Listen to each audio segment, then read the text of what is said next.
I've loved speakers for as long as I can remember. I built one out of parts when I was 12.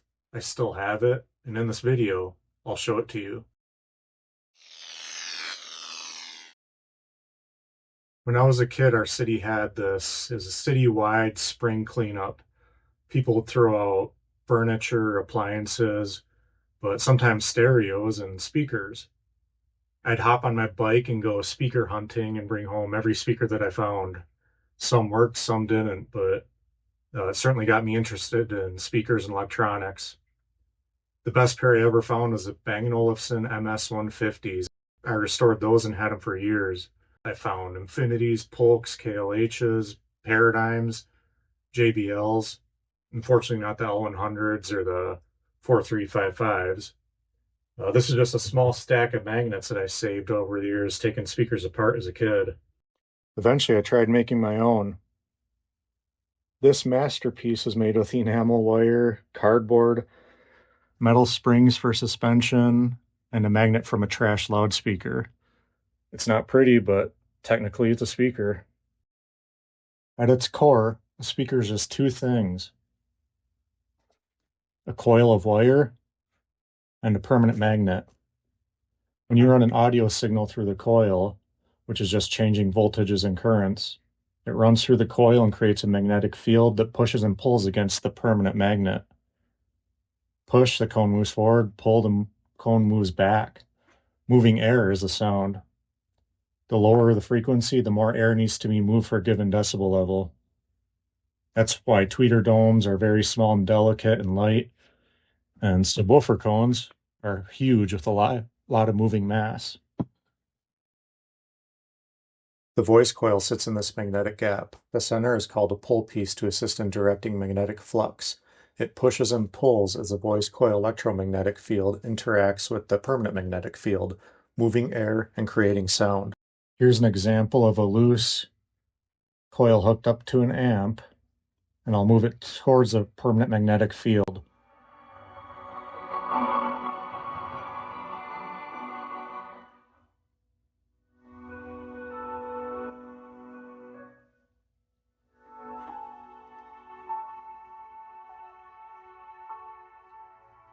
Pretty amazing how it works.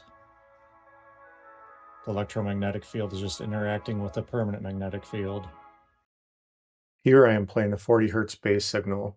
Now this driver isn't big enough to move sufficient air for the frequency to be reproduced loudly. It is just a demonstration of the cone moving in and out of the magnetic gap 40 times a second. Most speakers today use permanent magnets like the ones you see here. They're cheap, strong, reliable, but older speakers use something called a field coil instead. Instead of a permanent magnet, they created the magnetic field with an electromagnet. That meant the speaker needs its own power supply just to create the permanent magnetic field. Field coils were more power hungry, but they did have a certain charm, and they're still used in some high-end audio gear today. All right, let's see if 12-year-old me knew what he was doing when he built this thing.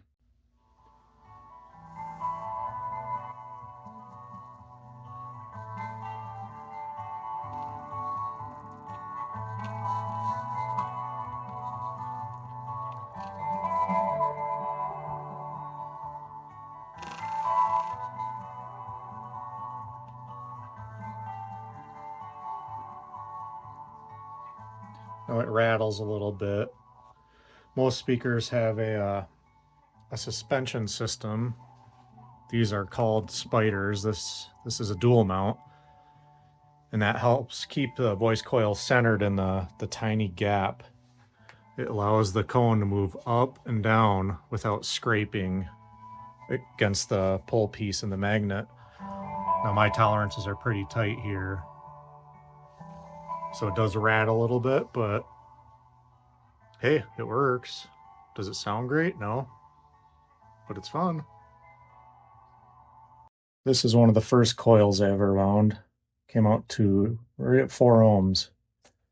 I went to the spice cabinet, grabbed one of my mom's spice jars that fit perfectly, and with paper, just wound that coil by hand. Let's hook this one up and give a listen. Here it is all hooked up, and even just sitting next to the magnets, you can hear it.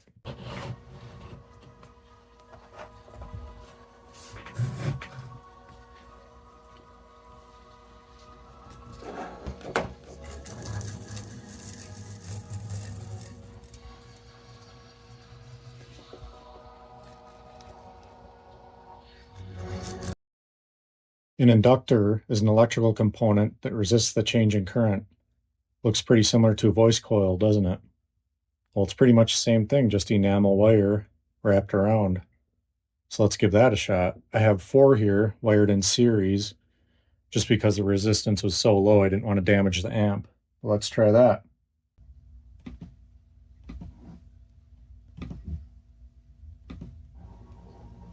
I already hear it.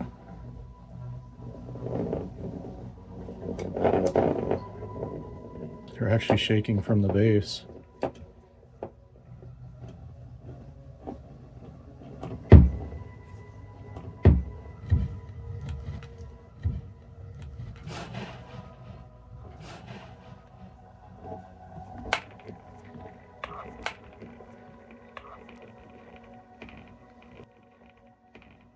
An inductor speaker.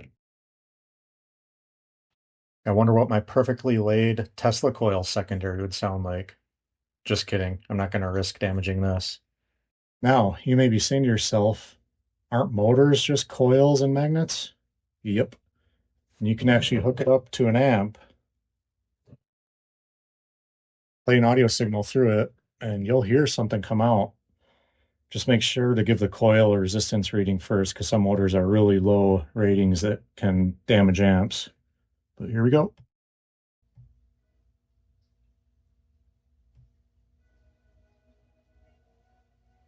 This is the motor that you're hearing.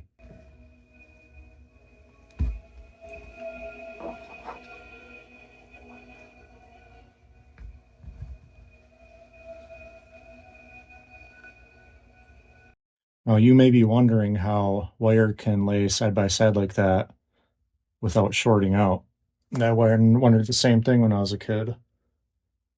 This wire is enamel coated, so there's a coating on it that you have to sand or burn off the ends to actually get a connection.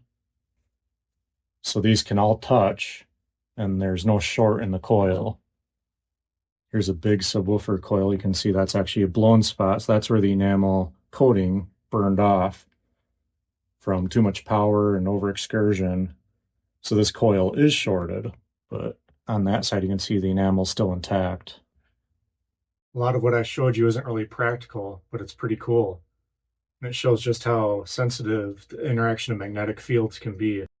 So this little project pretty much started it all for me. Taking apart speakers, scavenging parts off the curb, and realizing that I could actually make something that would produce sound and make it from scratch. If you've got kids around or interested in electronics, try making a speaker. It's one of the simplest, most magical projects you can do. Thanks for watching.